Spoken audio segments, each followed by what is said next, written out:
Well, good evening and welcome to this special edition broadcast. I am Logisitcal and we're coming live to you. This from the IEC's National Results Operations Centre in Pretoria. Well, it's mere 2 days before the nation goes to the polls in what some believe is the most important election since 1994. Well, in tonight's show, we report on the readiness of some of the regions that will be hosting these elections. We'll be crossing to the Eastern Cape, one of the provinces that has been riddled with logistical challenges in the past, and also to the Western Cape. In the Eastern Cape, we'll be speaking to Tommy Dixon, a senior reporter at the SABC, as well as I think he's also an editor out down there, as well as in our Belleville office in Cape Town. They'll be basically speaking to the people on the ground in the region, telling us on how things are faring as far as those provinces are concerned.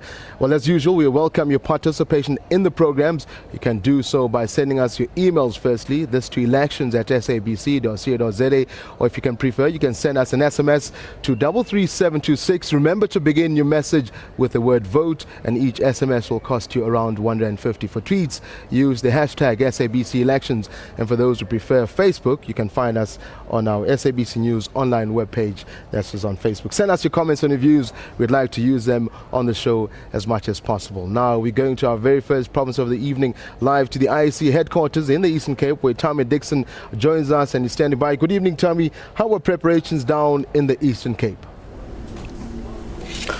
Well, good evening, Tabi. So thank you very much for joining us here. Welcome to the Eastern Cape, the IEC headquarters here at the Regent Hotel in East London as the countdown begins for the 2014 election.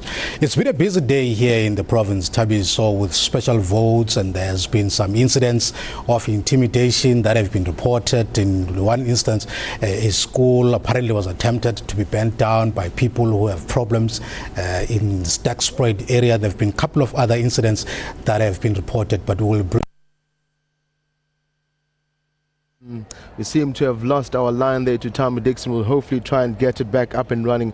But as you said, we'll be crossing to most of our regions as far as the SABC is concerned. Remember, as I said earlier on the show, hashtag SABC elections if you want to speak to us via Twitter, or you can also speak to us via Facebook. SABC News Online is where you can find us there. And remember, the SABC is crossing to all the regions. We basically got the country covered as far as, well, basically every corner you can think of.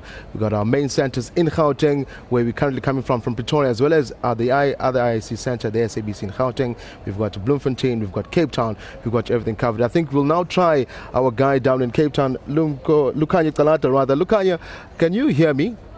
Cape Town, Lukanya, can you hear me? Oh, Tommy Dixon seems to be back. Tommy, apologies there. We seem to have lost the line with you, but I believe you're back waiting for us. What is going on in the Eastern Cape? Thank you very much, Tabi. So once again, indeed, like I said earlier on, there have been the special votes that have taken place in our province, and we'll bring you all those details and the incidences that happened in some of the voting stations. Giant strides towards improving people's lives have been made across a number of fronts since the dawn of democracy.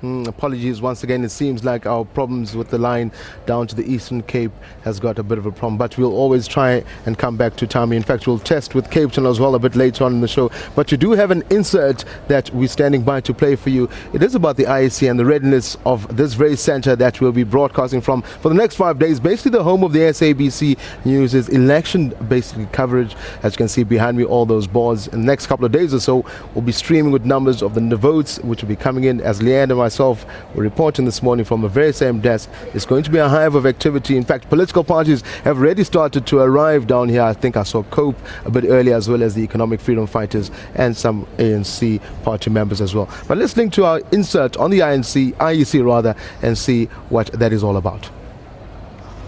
Effective, efficient and transparent electoral management, which impacts on electoral credibility, is integral to establishing and sustaining a healthy and vibrant democracy.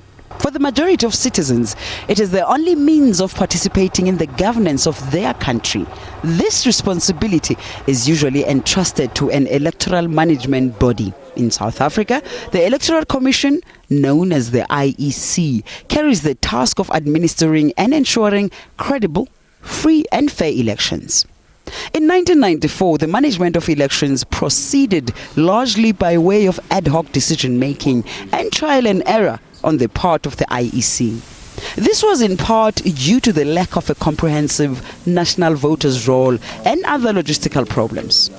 This was accompanied by violent tensions and anxieties surrounding election day.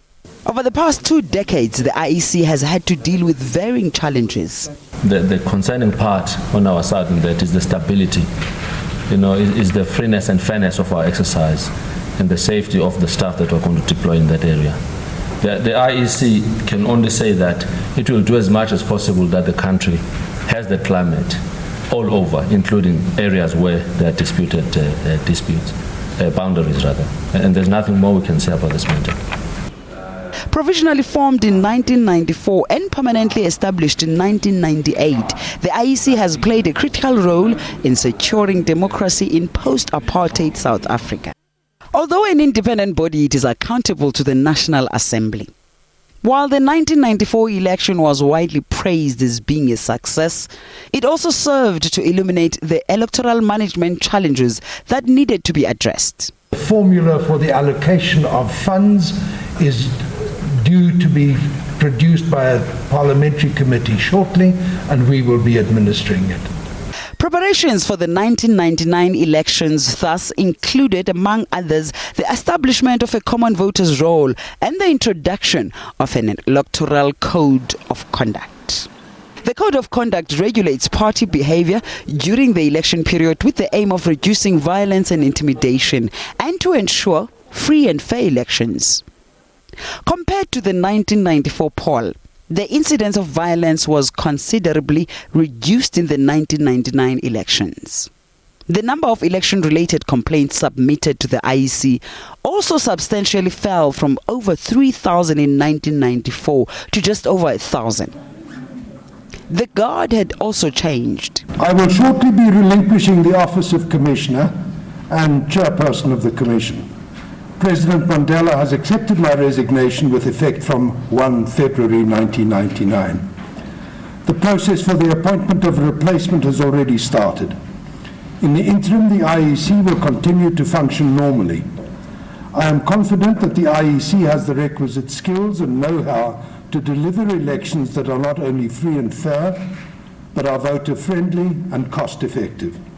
BAM had a relatively smooth reign.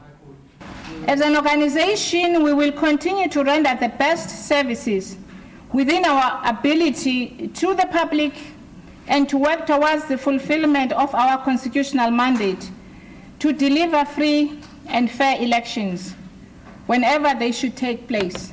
The past decade saw a plethora of new political parties coming to the fore. The Commission had to work within distinct and shifting challenges of the electoral context.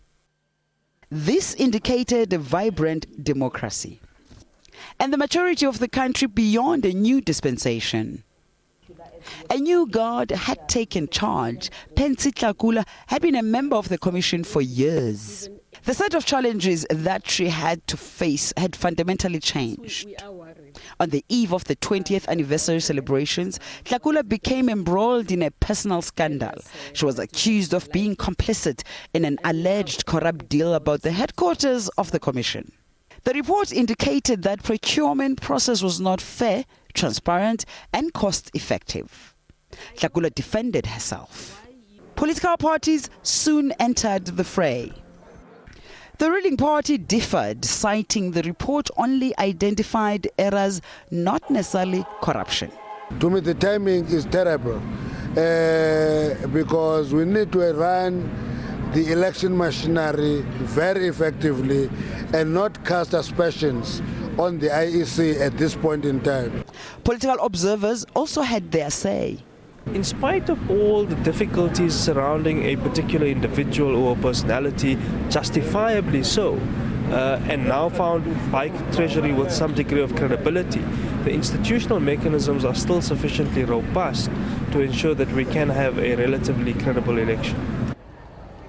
Thank you very much there. Now, after the break, we try and get back to our provinces, the Eastern Cape with Tom Dixon. Apologies for the lines falling on that occasion, as well as Lukhanya Talata down in our Western Cape province. Do remember to send us your tweets. We've got one here from David Gowden saying he can't wait to vote for the second time, looking forward to making his mark. Hashtag SABC elections, as we've been asking you to do so. Send in your comments. We'll try and read them. We come back after this short break. Stay tuned.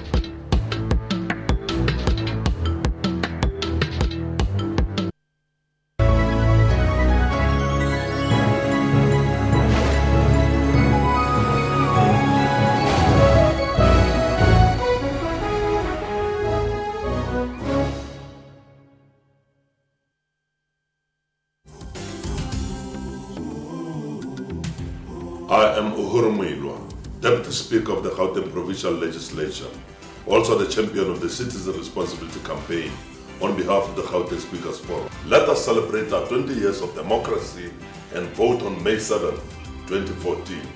We are proud of our democracy, confident of our future. My vote is my responsibility.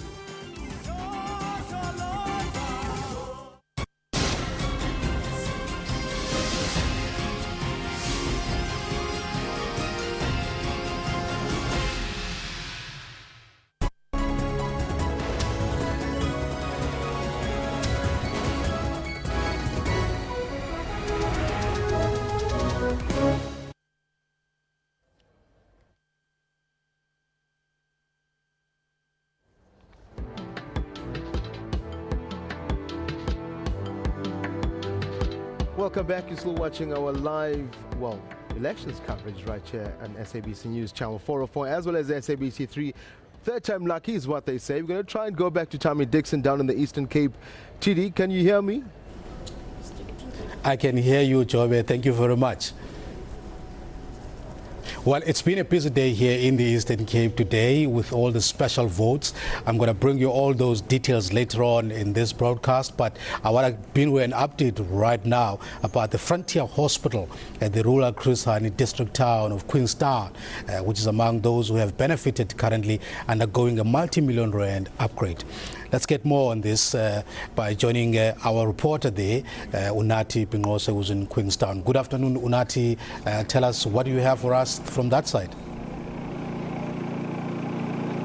Indeed, Tammy, we are broadcasting just outside this hospital, Frontier Hospital. It is indeed undergoing a major upgrade. It started some 5 years ago. It's to the tune of 281 million rands, and it is expected that when they are done with it, it will nearly double the number of beds in this hospital, which currently stands at 250. And we're told that the eye care unit is up and running.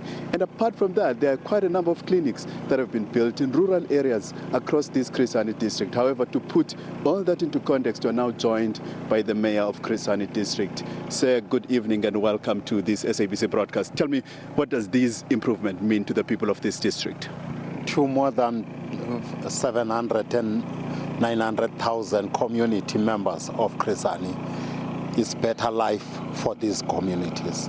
But also, these people have a very good story to tell. In reality, the Chris Hani district municipality is also contributing to the fact that South Africa is better than it was before 1994. These facilities that are with us today have never been there in the yesteryears. We are here in Queenstown, where there is economic hub that we are planning for a special economic zone, which we need a lot of improvement in terms of social and economic infrastructure. The health-related infrastructure has improved, as you have indicated. Right, because of time constraints, I'm afraid we're going to have to leave it there, but we're going to come back to you just now. With that, let's wrap from Queenstown and head back to East London. Thank you very much. All right, thank you very much, Unati Pingose. That's our reporter there in Queenstown. One of the main talking points in the last few years has been the rate of service delivery within communities in this province. Uprisings have become a commonplace in some areas of the Eastern Cape as communities find a way to vent their frustration around their social ills. Joining me now from our Port Elizabeth studio is my colleague Janine Lee. Janine, good afternoon. What do you have for us? Thanks very much, Tommy. And as you correctly said, service delivery protests here in Nelson Mandela Bay, particularly, even if we look at the Uitenhage area in February this year, 7 consecutive days of protest action. But just to tell us what this protest action means, I'm joined this evening by Professor Janet Cherry. Professor, protest action, is this the only voice or the way of attracting attention or getting their voices heard that the people have? Well, it's not the only way, but what we can see is that there's no doubt that service delivery protests are the way in which ordinary people express their frustration when they feel that they don't have a voice, they don't have another channel or a means of holding local officials or local government representatives to account. And it's one of the problems with our democracy, that it's not deep enough to have multiple channels between elections for ordinary people to express their frustrations and to hold people to account. Now, Janet, quickly, 20 years of democracy, should we be celebrating or should we be reflecting back and looking where we've actually gone wrong?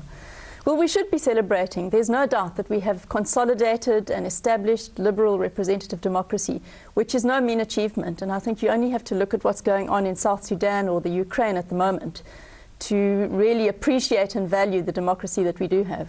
Professor Cherry, thank you very much. Professor will be with us for the next couple of days unpacking what the election as it unfolds and what it brings. But for now, back to Tommy in East London. Thank you very much, Janine. Coming from Port Elizabeth, that's one of our key areas that we'll be crossing to throughout this broadcast for the elections in the Nelson Mandela Metro. Let me just give you some details, a little bit of details about the special votes today. There's been some incidents in Stakespruit, as we know that it has been identified as one of the hot spots. There was an attempt to ban a school there where it has been identified as a voting station. There's also been a reluctance to release keys to a church that has also been designated to be a voting station, but we'll bring all those details to you later on. Back to Pretoria. Thank you very much indeed there, Tommy, giving us the latest of what's happening in the Eastern Cape. We'll definitely be coming back to you sometime during the week to catch up on exactly what has happened to all those incidents that you just reported on.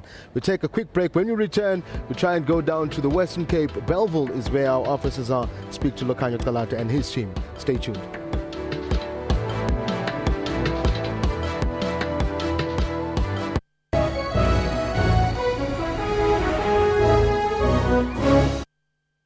So I walk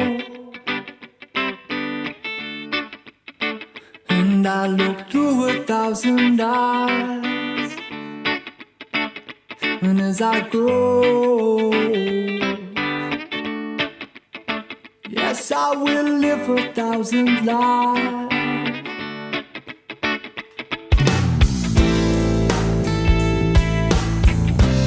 Somebody pick me up and drop me.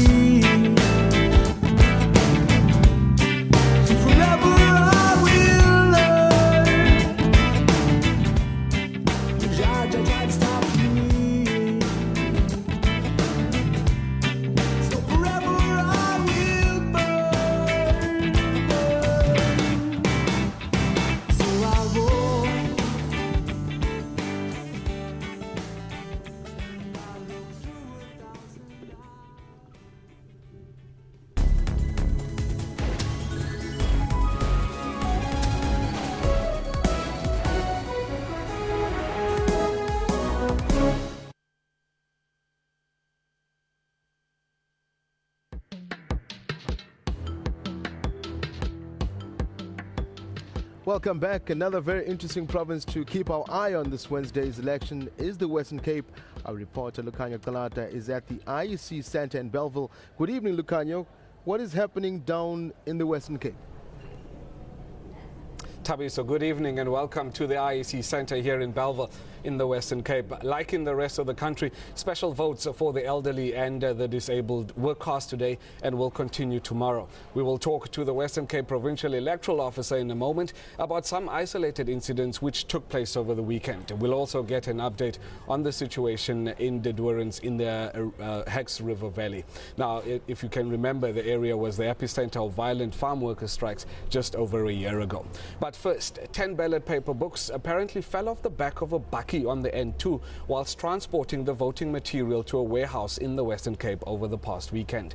Now, every ballot paper book has about 100 pages. To get some clarity on this and some of the incidents, as well as the IEC's general state of readiness, we are now joined by Reverend Courtney Sampson, the Provincial Electoral Officer. Good evening, sir, and thank you for joining us. Good evening, Lucanio. Special votes were cast today. How, in your opinion, did that go? Look, I think that the plans that we put in place obviously worked. People were able to cast their votes. I think it's a great thing that people are able to vote at home. If they are not able to come to the voting station, I think it's a very good sign of the kind of nation that we're trying to develop. And also for people who are unable to be there on the 7th, on Wednesday, those who have applied, they have come, and some of the voting stations have already closed by 5 o'clock. And because, you know, when everybody had voted who was on the list, the voting station closed. So some of them won't even open tomorrow. So as far as that is concerned, we have a good team of people here, and we really appreciate them. And our colleagues did exceptionally well. All right, so and then there was an unfortunate incident, as we alluded to, where ballot papers fell off the back of a van. What was that incident about, and how exactly did it happen? Should political parties be concerned at all? Look, I think, let me first tell you how we dealt with the matter. I think the first thing that, when it came to our notice, is first of all, we spoke to SABC, the South African Police Services. You know, there were people who saw this happening. They flagged the bakkie off, and they were able to retrieve most of the ballot papers. 2 of the books were kind of falling apart already and so on. But I think that the next thing we did was to meet with the political parties. Early on the Sunday morning, we briefed them on this particular matter. They were satisfied with the way in which we dealt with it. Obviously, when one plans something of this magnitude, you don't plan for this to happen. You do plan an incident-free process. But, you know, we're human. You know, life is about mishaps and how we deal with the mishaps. And I think we're satisfied, and the political parties in the Western Cape certainly have been satisfied with the way in which we dealt with it. It's actually quite an easy thing to manage. Ballot papers have got on them serial numbers. So it's very easy to take note of which ones are gone and where they were destined for, ring fence them, take them out of the system, and replace them with ones with other serial numbers, which is what happened. All right. In the transportation of ballot papers, aren't the police always expected to be around? How was this allowed to happen? Are we likely to see some heads roll? Look, I think we've obviously done our own investigation, and I think you're absolutely right. I mean, the police did their work. They have escorted all the ballot papers. In this instance, they had to bring the ballot papers back to the warehouse. Now, South Africa is filled with generous people, man, good-meaning, well-natured people, as happened in this case. And this gentleman thought that he was doing us a favor. You know, the bakkie there, stuff needed to go back to the center, the depot where they were supposed to be. He put them on the bakkie and left. But obviously, that was without police escort. So his good intention turned out a very bad experience for him and for us. We've obviously acted against that, and we've informed the political parties on Sunday morning already that we've acted, and you know, so those people are no longer involved in the process. All right, sir, thank you very much. Reverend Courtney Sampson, we've got to leave it right there. Thank you very much, sir. Cool. Let's now move on to the Durans in the Hex River Valley. Now, more than a year after the violent farm worker strikes in the Western Cape, life has returned to normal in the area. The town in the Hex River Valley was the epicenter of drawn-out protests that left 3 people dead and hundreds of millions of rands in damage. While it's unthinkable that 2 decades ago farm workers could endeavor to fight for better wages, 20 years on, for many, life is still a battle. De Doorns lies 140 kilometers north of Cape Town. The beautiful Hex River Valley is world-renowned for its export grapes. Over 15 million cartons are exported annually to, among others, Europe and the Far East. Around 30,000 people are employed permanently. Another 40,000 people find employment as seasonal workers during the busy harvest season. 53-year-old Jan Jonker has been a farm worker for the better part of 20 years, since he was a boy of 16. He's had a tough life and admits he had several clashes with the law. But now he leads a quiet life in the Stoffland informal settlement and no longer works. Jonker says very little has changed in the past 20 years and many workers still struggle. Ja, dat is een groot probleem. Dat is een groot. Kijk, ons krijgen omtrent niks uit aan het einde van de dag niet. Van alles gaan naar die basiskant toe. En het baat ook ons praten, dat is maar net, ga het recht maken, het komt nooit zo recht. En het blijft maar net wat is. Tot toen nog een dag toen nog zo is. A few streets from Jonker's house, friends Elizabeth Lambert and Sarah Alexander talk about the way things are for them in the Dorens. They say employment is hard to come by. Mijn man werkt nu, hij is nu vanochtend werk toe, maar net als hij bereis. Morgen is hij weer bereis, want hij is ziek. Voor ons moet vlug voor ons werken. Ik en mijn kind, ik zorg op mijn kind, ik werk op mijn kind temper. Als mijn kind temper krijgt, werk ik vandaag, morgen kan ik werken, want als ik ons kostkast is leeg. Waarvan leven ons? Ons leven uit die van de start-up, ons leven van de start-up, maar hoe leven ons uit de start-up? Ons heeft geld niet. For these two, democracy has meant little. Lambert says she's been on a waiting list for a house for nearly 2 decades and says no party will get her vote on Wednesday. Hulle kan nie so jou werk gee nie.